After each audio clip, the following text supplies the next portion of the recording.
hang them, you're going to see some things that I don't know what your where you come from and what your thought process is, but you'll perhaps be very happy. What do you mean by that? We will take very strong action. If they do such a thing, we will take very strong action. And this strong action you're talking about, what's the end game? The end game is to win.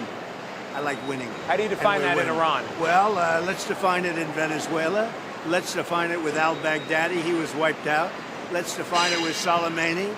And let's define it in Iran, where he wiped out their Iran nuclear threat in a period of about 15 minutes once the B-2s got there.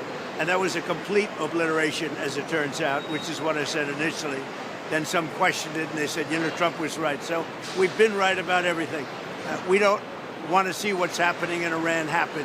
And, if they want to have protests, that's one thing. When they start killing thousands of people, and now you're telling me about hanging, we'll see how that works out.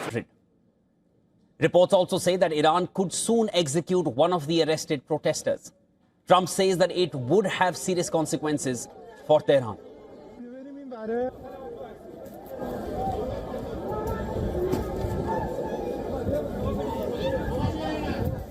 I haven't heard about the hanging. If they hang them, you're going to see some things that I don't know what your where you partners.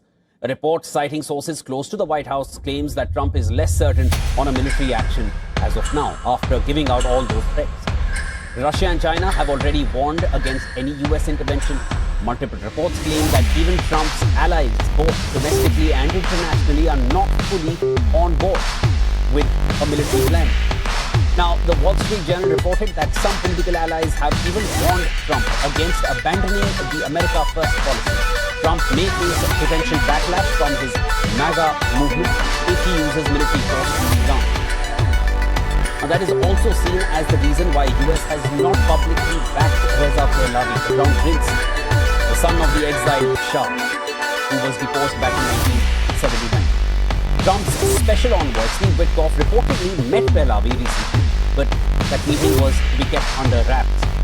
Reports also suggest that US regional allies are not in favor of a military strike. According to NBC News, Israeli officials told their American interlocutors that while they support a regime change, they are worried that foreign military action may not be enough. They also fear that any attack or escalation by Israel or the US will only unite Iranians and weaken the protest. Another report claimed that Saudi Arabia and other Arab Gulf states have privately urged the US not to strike Iran. They have warned that any military action or regime change could destabilize the region, disrupt oil markets, and even hurt their security and economy.